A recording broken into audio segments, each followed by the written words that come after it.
Sugar. And welcome, Chris. How has your day been? It's been great. I've just been working on some remixes, and I'm excited for those to come out soon.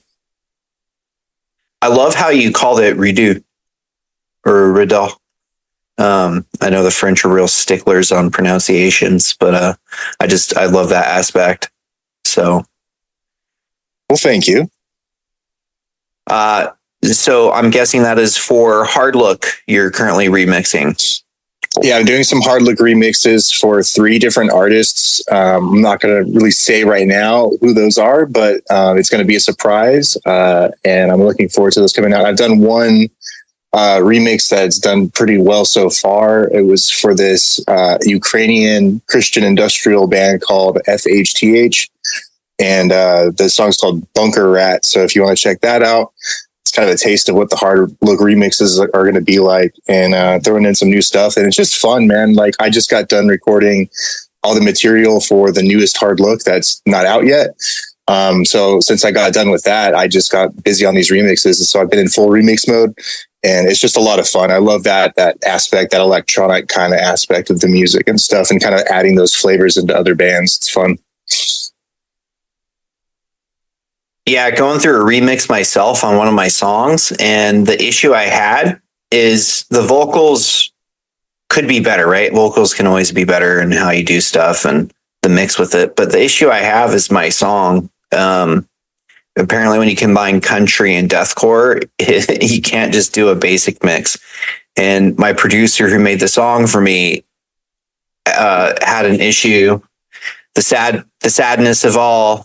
The stems were gone. So, oh man, yeah, he's like, yeah, I lost all 2022 and back. I was like, oh, man, that happened to me recently because actually, Nexus was supposed to be a full length. It ended up being an EP because I had a massive computer issue that caused the whole system to crash. I had to take out hard drives and everything, and I lost like half the songs.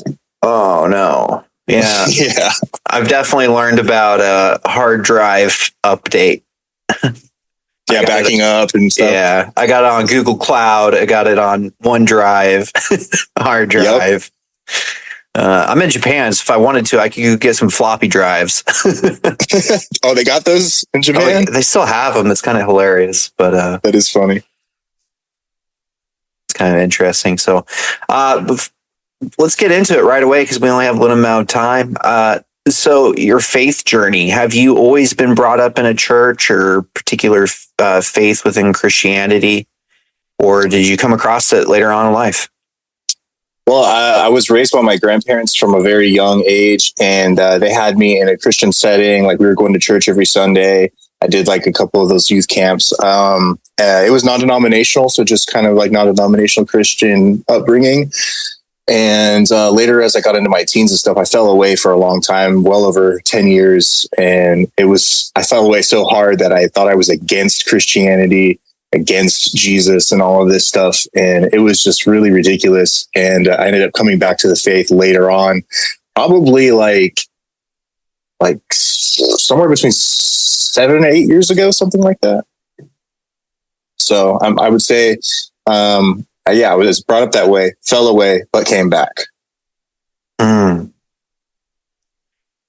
And was there a particular instance that kind of like drove you back, or was it multiple little things?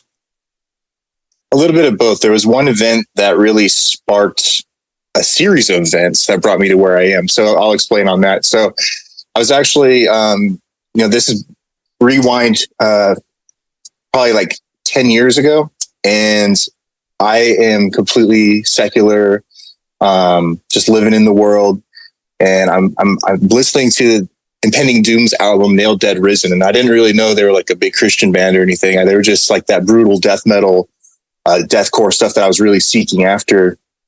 And I'm listening to their song. There's a song called My Nemesis, and I'm reading along to the lyrics like as I'm listening, and I'm like, whoa, this is like some pretty heavy stuff. It's pretty like faith-based. Didn't know that. And then it gets to a part where it's like, reach for the Father that's reaching for you at the end of the song. And like, when that happens, like my whole body just like was overcome by the Holy Spirit. And it was unlike anything I ever felt my whole life. I was like, whoa, I spent all this time thinking that all this was just fake.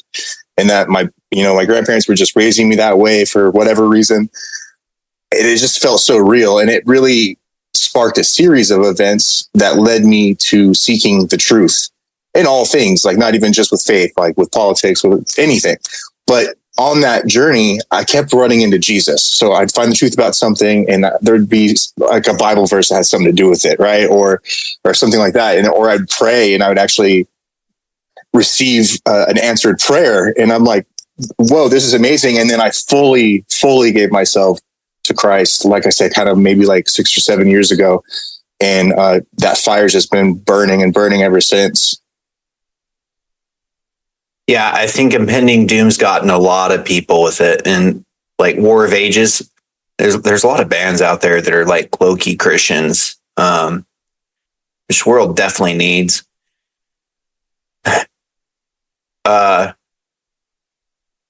Okay, that was weird. My screen refreshed and it's never done that before. So you go through this experience, you're listening to songs. Obviously you're into music because you produce. How did you transition to creating Hard Look? So it was definitely inspired by Impending Doom, I'd say, because once I really got, really passionate about Jesus and about the Christian faith, I was praying, and it was like, I always wanted to be in a band, and I was kind of like waiting to be in a band, almost like waiting to meet the right people to be in a band.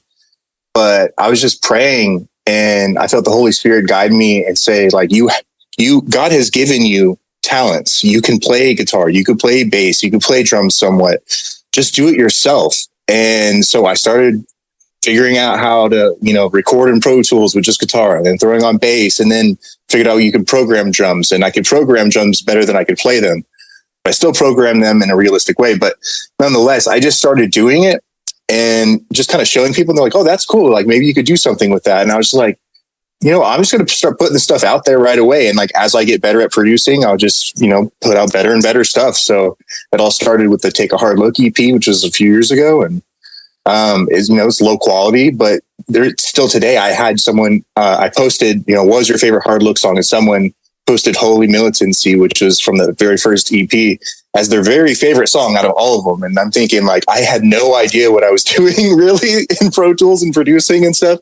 I was just getting it out there. And that's basically been the process. Like, ever since that EP to the newest EP, it's all been just a process of me like learning more and more about audio production along the way. It's crazy. My hobby is doing hobbies, and of the hobbies I've done, I would say almost all of them have a pretty quick learning curve. You figure out what you're doing. Like, for instance, I sew, and I make craft and costumes and make my own kilts and stuff. Yeah.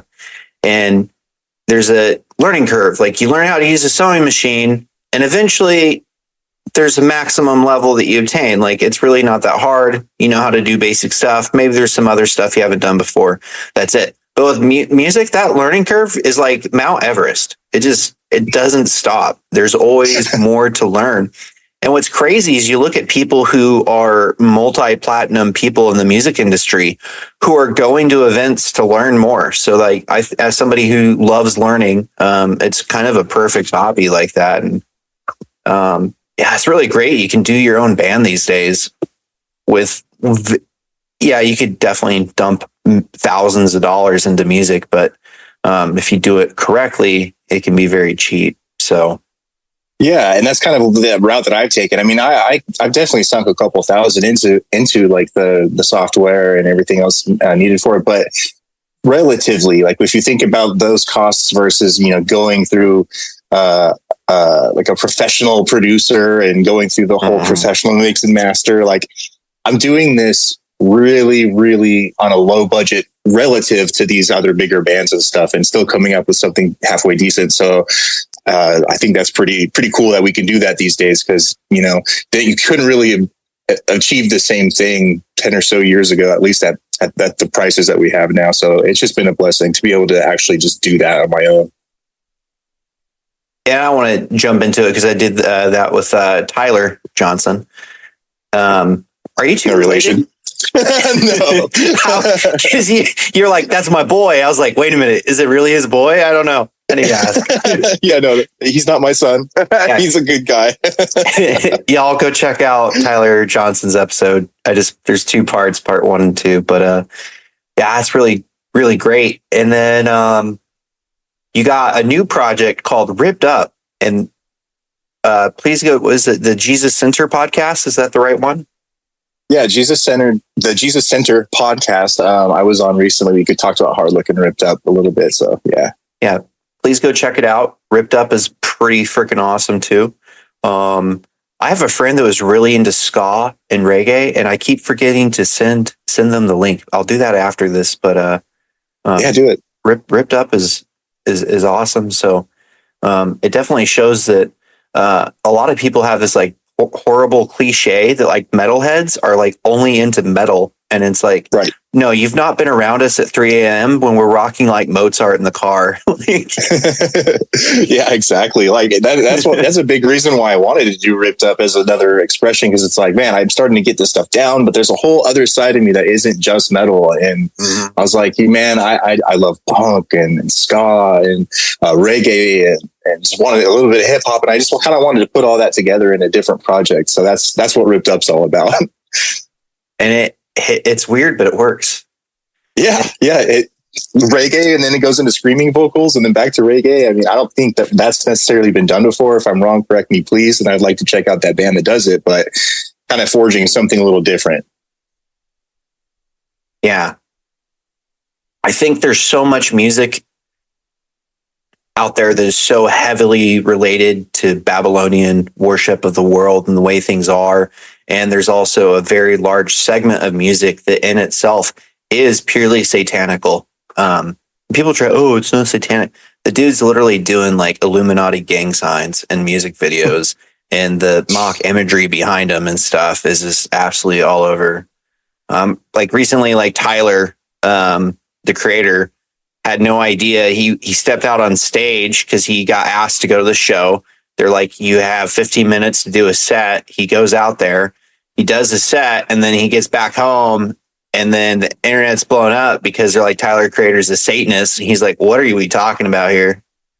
And then he had no idea what the imagery was being used behind him because he had nothing about it. Because he's like, I have my laptop, I plugged it in, I went to go, right? So there is stuff out there for the older folks. Like Blue Oyster Cult is, as obvious it gets, but have an opportunity to select uplifting, faith building music is really, really great. So I love your stuff, and it's all over my playlists. So. Oh, well, thanks, man. And yeah, like I agree. There's so much of that stuff, and it's so pervasive that like there's got to be a movement to counter that satanic movement. And doing this underground music, whether it be deathcore or be reggae or whatever, super important that there's bands doing it, because if we don't, there's not anyone in the mainstream that's going to, or at least it's not going to go anywhere, because the stuff that's promoted is not Christian stuff. Yeah. Typically the bands that are more mainstream and they're Christian, they're so barely Christian in their lyrics, you could almost not even tell that they are. So, and that's another thing too, with like the reggae side, all the reggae bands are talking about smoking weed. Like I don't smoke weed, and I'm just filled by the Holy Spirit. And like I wanted to kind of talk about how the Holy Spirit can make you feel good, instead of how weed makes you feel good or whatever. So kind of similarly, like using Ripped Up to kind of like fight against like stoner culture within reggae music and stuff like that. So it's kind of like a movement at the same time. I think it's really important. A few years back, so I'm active military, and I had just got stationed here. In my faith journey, I was at a very, very low point. Basically been going away from God, and it was just, I was really putting myself into deathcore. And one day at work, I was listening to the Desolation album by Thy Art Is Murder. And one of my coworkers assumed I was atheist because of it. So like our music can directly reflect ourselves on the outside. I'm not saying that we can't listen to stuff like that, but the perception that we give the world is very powerful through that. So having music to where we can go, actually, while this seems satanic, this is actually a song about Christ coming back and killing all the wicked. So yes. And so having that is also another opportunity. So, which actually leads perfectly into your latest single, Sharpening the Iron, featuring Ben Cooper. How is working with that with Ben on that song? Oh, it was really good. He's been doing some stuff recently with the band Autumn Eve, which is pretty cool. They just dropped a new single, but I got him. He was doing guitar in that, and he's done guitar in some other projects as well. But I got him to do vocals. He reached out to me. He was like, "Man, I'd love to do vocals on like one song." And I was like, "You know what? You're my boy. Like, I'll put you on a song. I don't even care. Let's go." Took him to my like little home recording corner, not even like studio, right?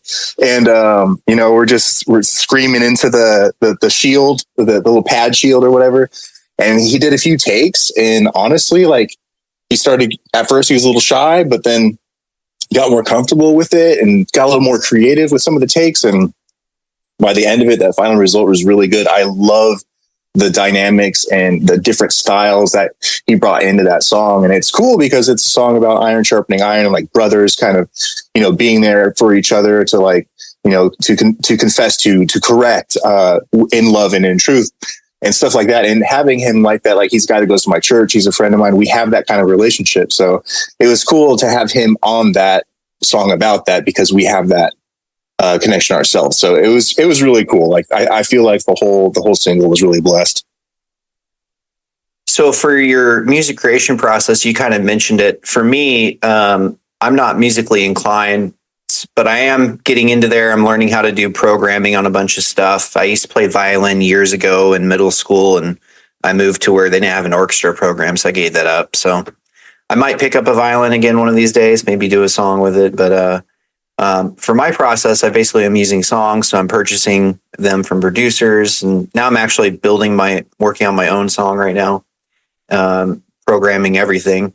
And but all my stuff starts with lyrics and fasting and prayer, and just kind of figuring out what I want to say, what it was, the topic and theme. What's your process like? Because you actually know how to play some instruments and kind of go through and do this. Are you just kind of like all over the place, or?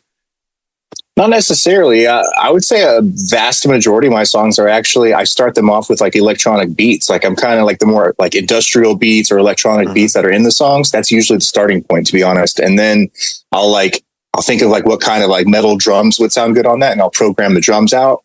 And then I'll go in with guitars and bass. And then I always do lyrics and vocals last, because I like to listen to the song. I like to pray about what I need to say in that song, and just have it all come together. So then at the very end, I'm doing the lyrics and then tracking down the vocals and stuff. So there's a couple songs where I had like a guitar riff, and I started with a guitar riff, but a vast majority actually do come from just making the beats and then programming the drums along to the beats. It's pretty different. I know a lot of people, they usually start with like guitar scratch tracks and kind of build off of that. So it's a little different with me. That's an approach I want to learn to get to. So, I think it's important too, because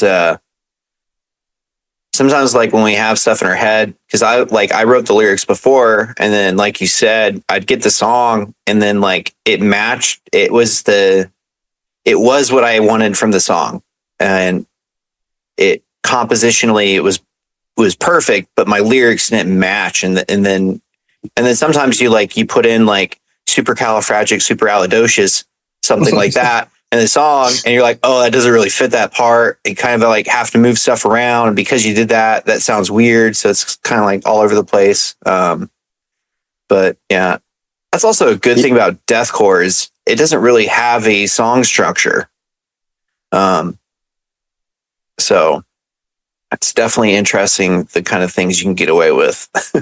Yeah, it's definitely different, and you can do a lot of different things with cadences. Not very much in the same way you could with more traditional styles of music with clean singing and stuff. So it's pretty cool.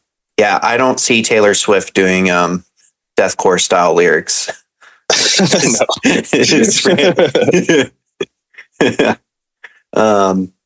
a lot of it is just. Oh, sorry. Go ahead. Yeah, I heard Swifties are hardcore secret closet deathcore fans. So They might be. Who knows? I doubt it though. What were you going to say?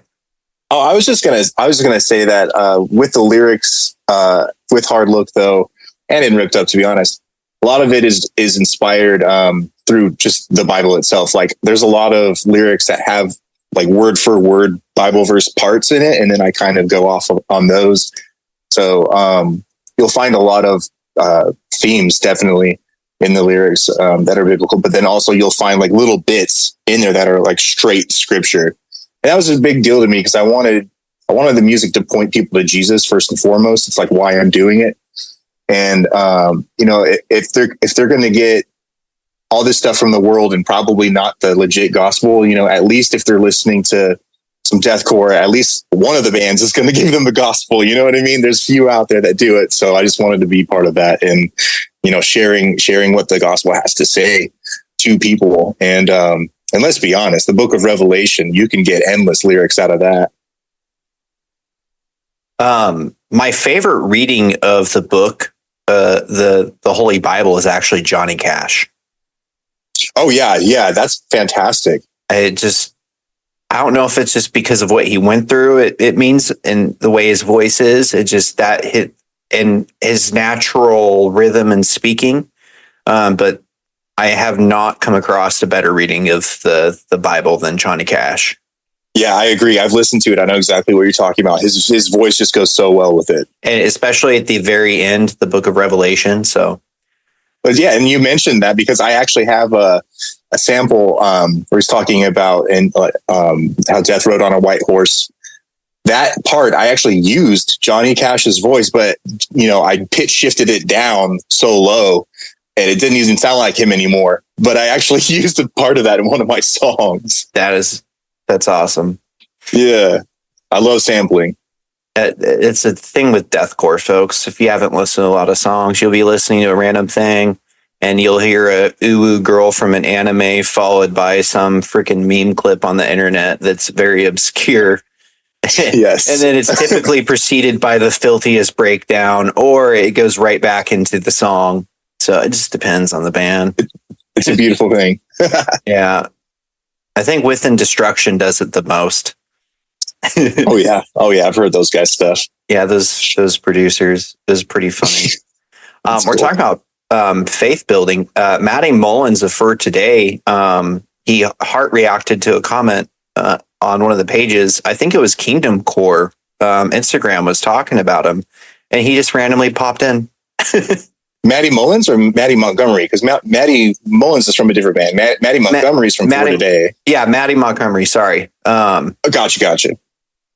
Yeah, I could see how that I would confuse that. Yeah, Matty Montgomery just popped in, and he's doing good.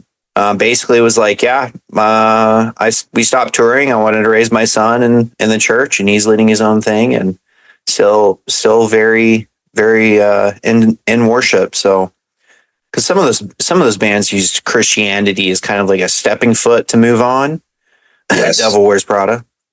Yeah, I'm not saying that you can't. I mean, it's their band; they could talk about what they want. And I'm sure they get bored, just kind of doing the same thing over and over and over. But it's just kind of an interesting way to think about it. Yeah, a lot of bands do that, but it was cool to see For Today and Matty doing like the opposite of that and like just full blown pastoring a church out in Tennessee. Like that is so cool, and it's inspiring to me, and it's a big reason. I see making music and ministry as things that are not inextricable. Like you can do both, is what I'm saying. And so it inspired me. Like since I'm in seminary right now, I'm in my third year, or I'm a junior now. So in seminary, and that's my goal. Like I see what Matty did, and I'm like, I want to do that, except for I want to keep doing music at the same time. I want to pastor my own church. I think I would be fantastic at that. And not only that, I feel like I'm called to it, but then to be also like producing music, making music, and potentially playing live music, maybe with another group of guys that are Christian and that want to spread the gospel as well. But yeah, it's very inspiring to see, these metalheads that take ministry very seriously. And like Sean Jonas, who was in Zayo and like Symphony of Peril, like he's he went on to do preaching, and like there's other examples. And I'm so inspired by that. I think it's amazing that we could do that, you know? And their Prevailer, I had to look it up on discography, but Prevailer is one of the hardest metalcore songs, EPs rather. Oh, definitely. It's a big favorite of mine, Scott. I've got it in my collection. Yeah, I got it down in the car. I need to put her back in the old CD player. Yeah. Yeah. They so in my faith, we're kind of tattoos, unless it's in a culturally important role for your culture. You know, like I'm not Maori, so tattoos aren't important in my culture, so I shouldn't get them. I really wanted the For Today, like Sephirim wings as a tattoo. Yeah. I was just like, that looks so cool. It does look cool. You brought up the next segue to points, and this is kind of the primary conversation. You guys want to hear more about him. Jesus Center podcast, you go definitely a lot more in detail on music, but I want to talk about your seminary experience, because my channel is primarily like cross cultures, cross faith, and really exploring the theology of what Christianity is. And you're currently going through seminary. If you could please explain what seminary is to the audience, it'd be great. Yeah. Seminary is just a fancy term for Bible college. So I'm currently in Bible college. I've got 1 year to go until I achieve my degree, and my degree plan right now is Christian ministries. So I'll have my bachelor's in Christian ministries in a year, and I am working with my church, my local church. They're discipling me up along this journey as well, and giving me opportunities to spread the gospel. And the main goal is they want to send me out and plant my own church somewhere. So I've just been shadowing my pastor and doing things like that. And we're actually going to be doing a prison ministry soon. My lead pastor has been doing a prison ministry himself, but he's going to take me along soon, which I'm really excited for. And I'm eventually going to be a pastor. But along that way, I decided I was going to get my degree from seminary first, and it's been a great experience because I really truly have learned a lot from it, and I think it's going to help me be a better pastor than I would have been had I not attended seminary. Do you have any thoughts of possibly pursuing the theological master's degree? I think so. I think it's something I might continue. Like, let's say I begin pastoring or something. I think being able to they have the online options for the classes. So I don't see why I couldn't continue and just, constantly be building and learning and stuff. And besides, while you're learning that stuff, you learn stuff, you want to share it with people, or at least I do. And it's just great sermon material too. I think these two things would go hand in hand. Sure, I'd be busy, but I don't mind it. I'm already busy, so I've gotten used to it. But yeah, I think both of those things can go hand in hand, and I could pursue it even further. I mean, I'm a huge nerd as it is, so I love learning. Last semester I got straight A's, so it's like I'm definitely down for the ride. So I very well might get a master's. Oh no. Yeah, I'm currently in it. Best of luck.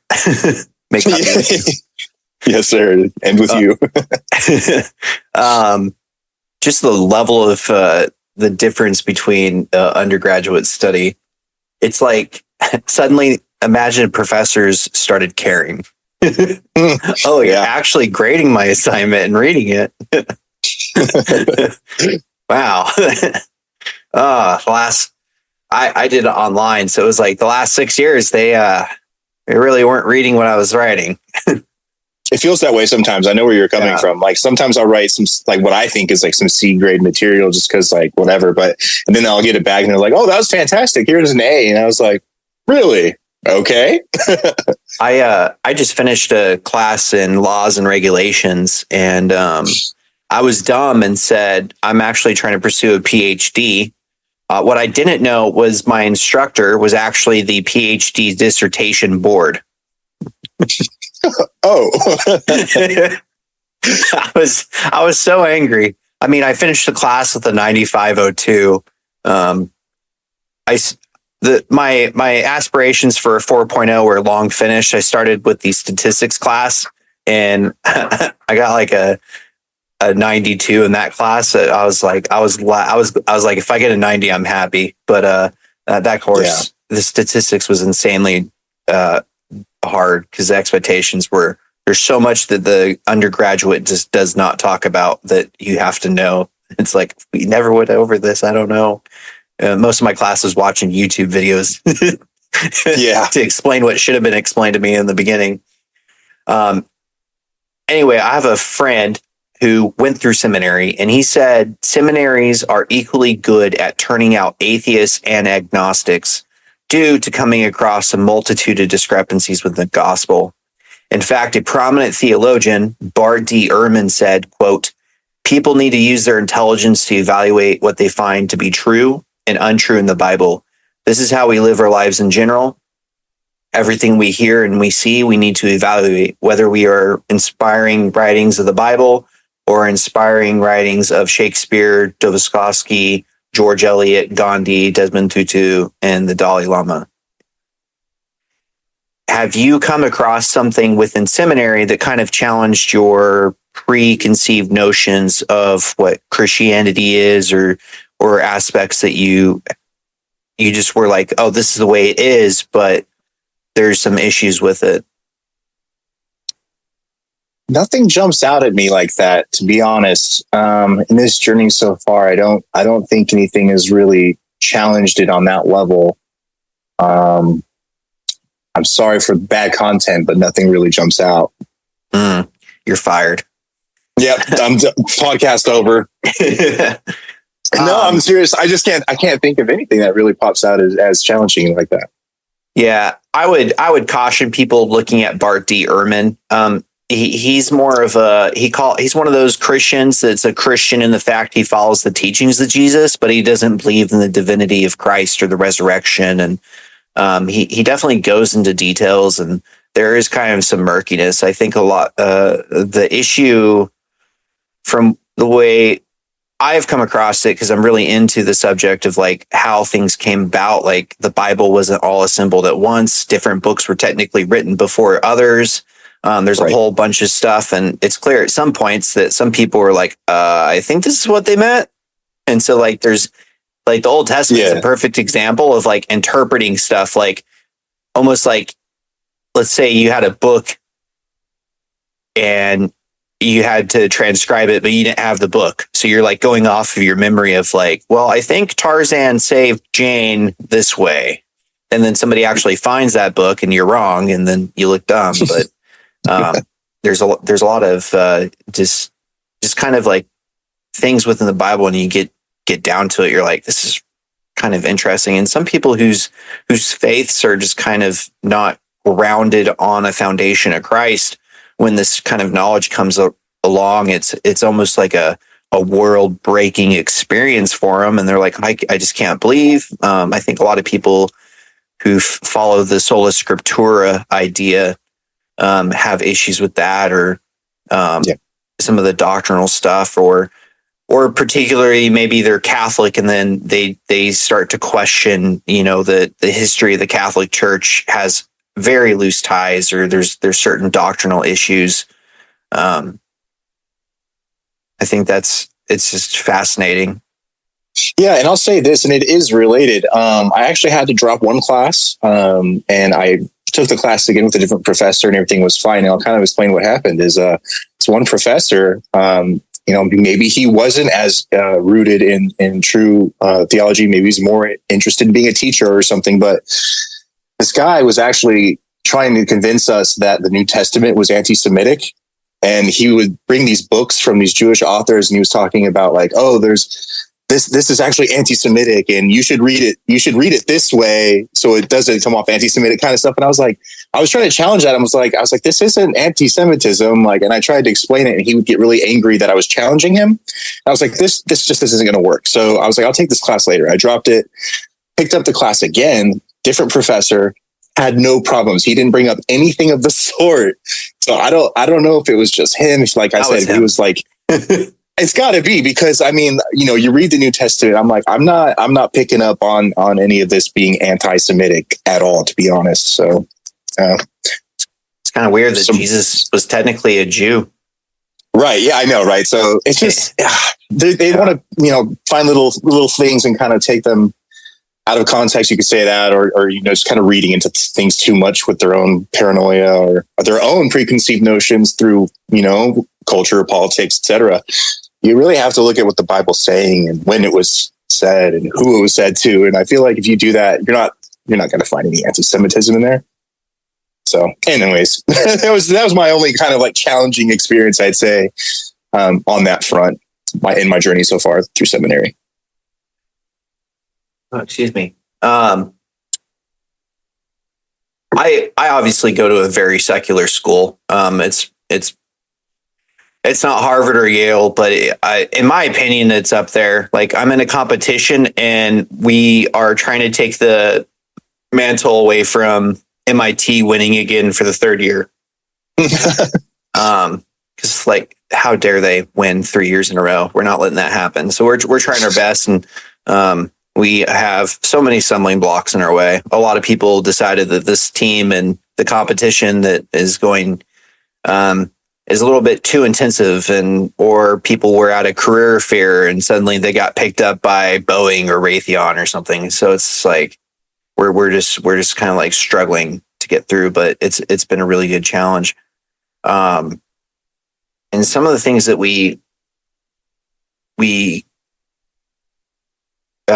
experience in school, from what Fox News would have you to say, it's like everyone's trying to push down some throats. And I don't know, maybe it's just because I've been to a STEM school, but like I did have like a diversity, equity, and inclusion course. It's like ethics, and we went over that issue. But like even in that course, it wasn't like you have to use this.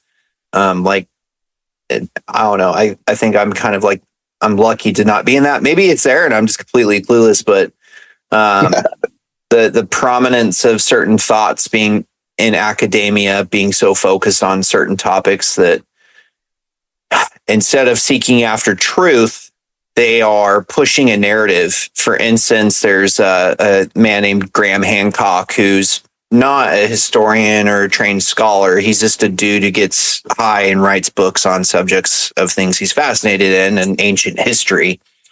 And for a long time, the current establishment of academia absolutely hates the man.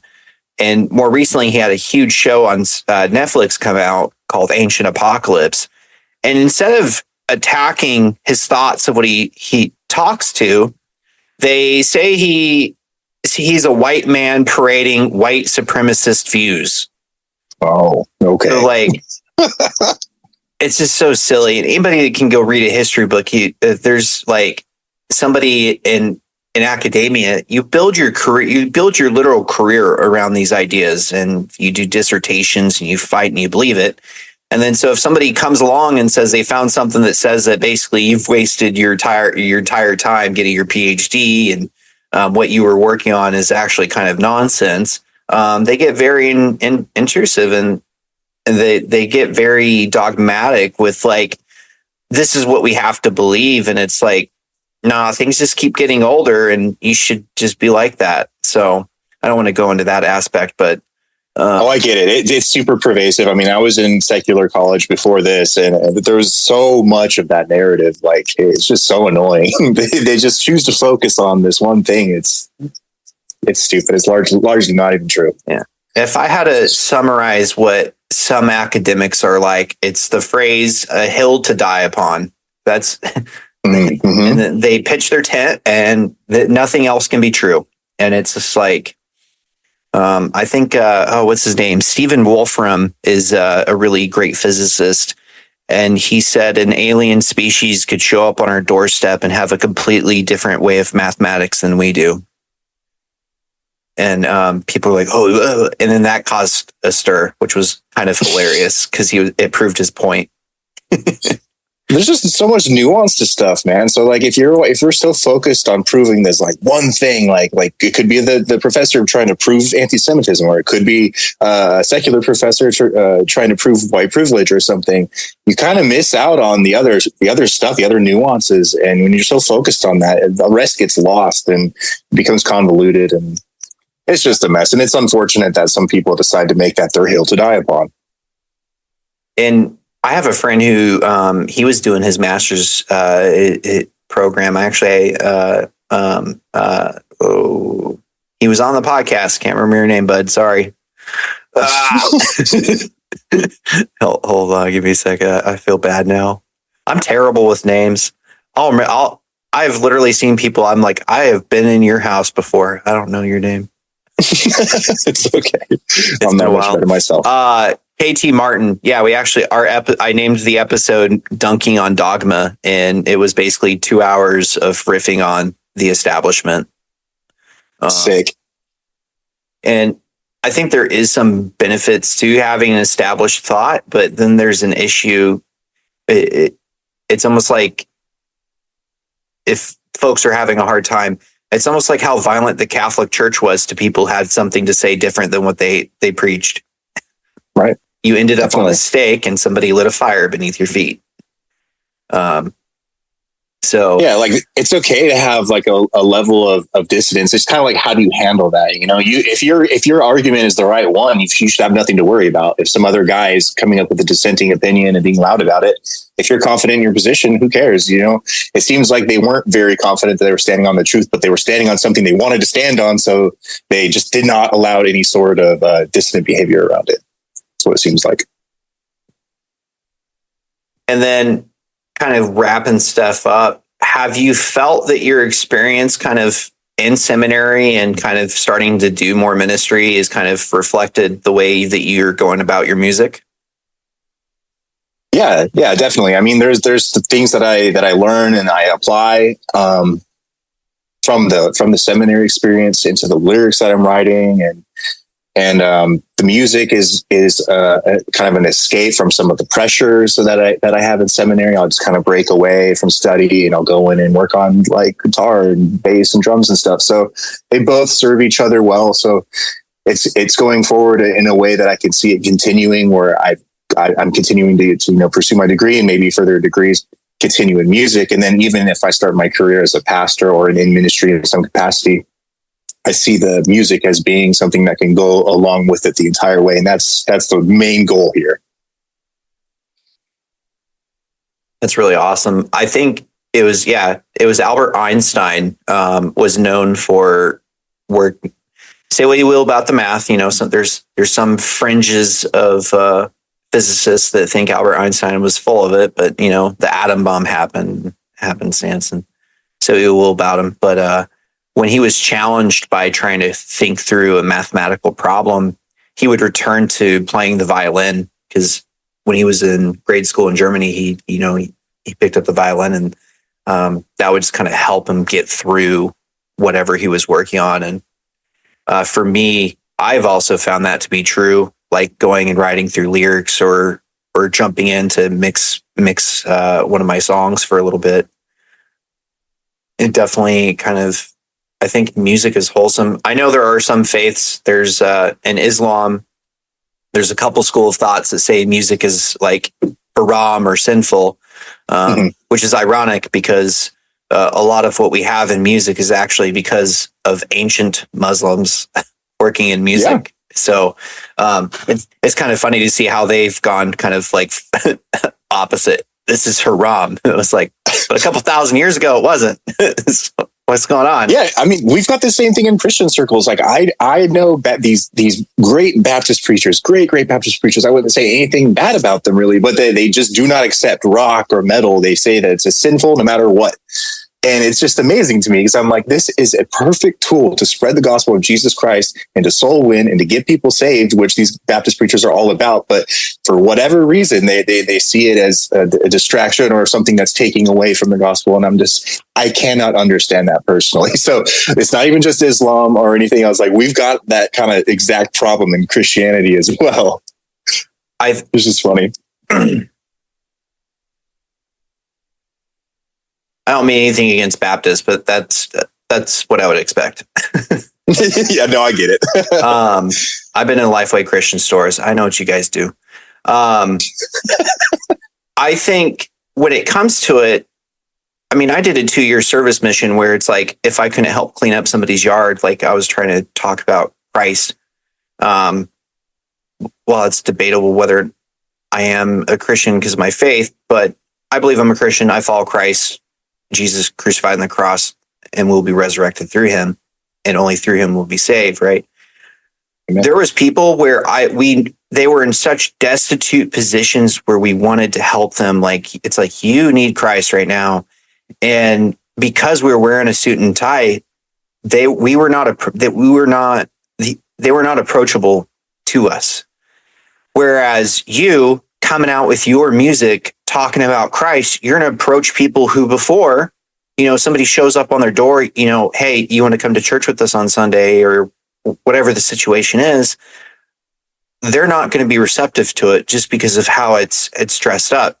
But I think there's kind of going to be a renaissance within America where there's going to be more churches coming up where it's going to be not as focused on like the traditional aspects of Christianity of you got to wear a suit and tie to go to church. But I'm not saying you should make a deathcore worship hour on Sunday, but maybe more like a Wednesday worship, Bible study, little jamming, little deathcore. It's a fantastic point. And it kind of goes back to the beginning when we were talking about like with the whole impending doom thing reaching me at a point when I wasn't a Christian and, I was kind of repelled by Christianity until I saw it a different way. I didn't see the suit and tie. I saw something more relatable. It's just like what you were saying. So yeah, like you said, and like, I think there's going to be a renaissance too of people finding more ways to make Christianity approachable and to help each other get saved as we, get into these end times.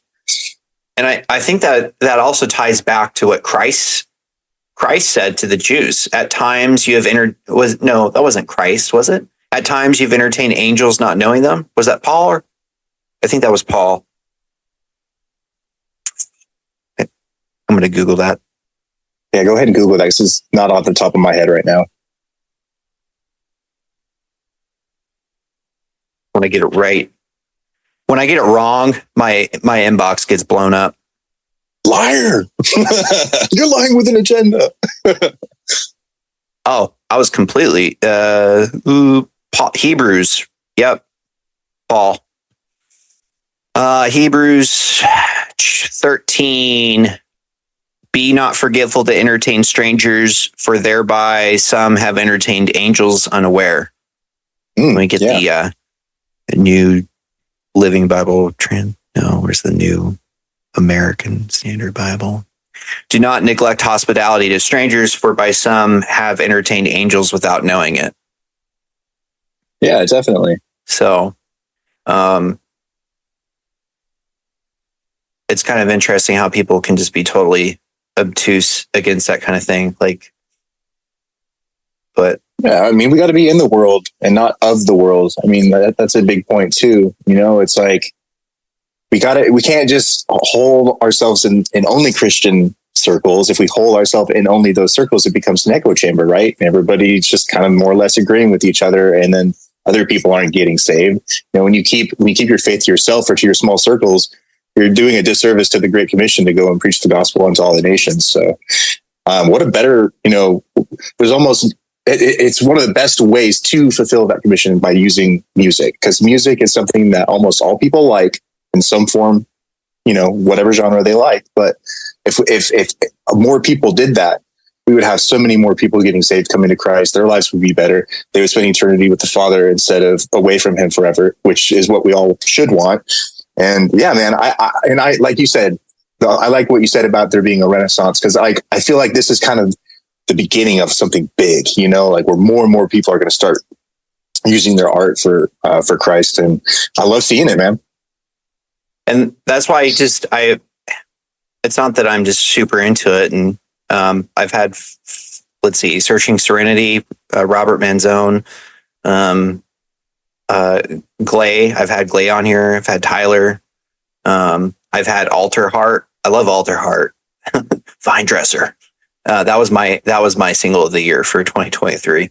And then I've had you, and it's not just because I have a fascination and I'm trying to learn more about music, but I think it's important because I don't want to have the opportunity of God going, that thing you were really into was an opportunity to provide ministry. Mm-hmm. And like, I feel like a part of some of the sins that the way some sins are, that I don't want that on me. Right. I don't want to have, Christ has already died for my sins, but somebody thought about like, do you want to add one more to that for what he experienced on the cross? And I want to try to make sure that I'm doing my best within the faculty that I have and the commission that I can do. So I think it's really important.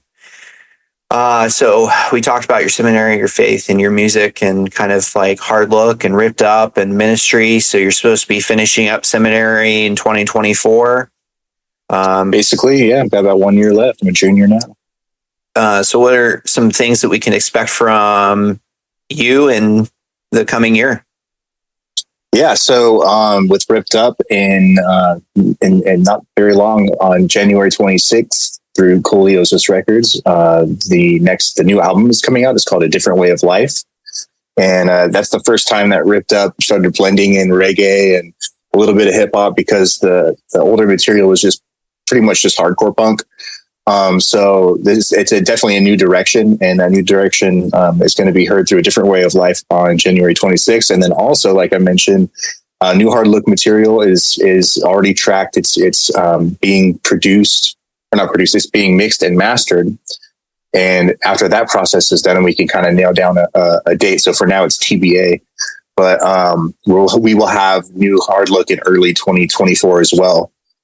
So definitely that. And then, like I mentioned at the very beginning, some remixes. You're going to see some Hard Look remixes out there for a few different artists. And I'm just going to keep going, and I'm just going to go where the Lord takes me, man. That is really awesome. I love the new year and stuff. I actually just published a couple ideas. This idea I created for goal planning and system. It's based off of Doran's SMART model. So specific, measurable, achievable, realistic, and time related. I kind of saw some issues with that. That's more for like a business top-down approach, and you can apply it to yourself, but it's not really meant to be applied to yourself. So I created Smarties. So specific, measurable, assignable accountability, right? Realistic time management, initiative and inputs, execution, and spirituality phrase. And so I basically give some insights of like how you can tie your goals and expectations to spiritual goals and outcomes and kind of be propelled. So I'm trying to see how this one works for this year, and recommend you guys get that look. And I have a demo on the YouTube channel too, but yeah, lead me to that. I'd be interested in checking that out, and I'll pray for your success in that. Sounds great. Yeah, I'm trying to get a whole accountability group together, because what I found, like when you have people who are going to be inspiring you and asking, it's kind of like if you ever need to go to the gym, find somebody to go to the gym with you, because you now have somebody that'll be there, and not to help you put weights up and down, because it's really great to have help on certain things, but it's going to be, if you go by yourself, it's so much easier to not show up because you don't have expectations. Whereas if you have a group of people, it's kind of like, in your point, you're literally helping out in church. What happens if you don't show up because you have a cold? Oh, how are you? Where were you? It's the same kind of concept. So having accountability partners and kind of tying it into spiritual aspects, and also spiritual from a point of view that's like, not everything is spiritual is religious. Not everything that's religious is spiritual. So spirituality, absolutely, in the sense, is also about well-being and being having gratitude about things. And that's something that I just wasn't as good with in 2023. There's some stuff I just wasn't grateful for. And so I'm trying to 2024 is the year of gratitude for me. So that's what I'm trying to theme everything on and being there. And so I'm also very grateful for you coming on here and sharing your thoughts. I really appreciate it. It's really awesome. Where can people find your stuff? Yeah. And I just want to say I'm very thankful for you having me on as well. But people can find my stuff basically anywhere. I mean, both Hard Look and Ripped Up, they're all distributed across all of the major streaming platforms like Spotify, Tidal, Apple Music, iTunes, Amazon Music, all that kind of stuff. There's YouTube channels, social media like Facebook and Instagram. So you can basically go to any of those places and find Hard Luck or Ripped Up if anyone listening to this is interested in the music. And sweet, brother. I'm going to hit pause on the record. Appreciate your time, and I'm going to talk to you offline. Sure.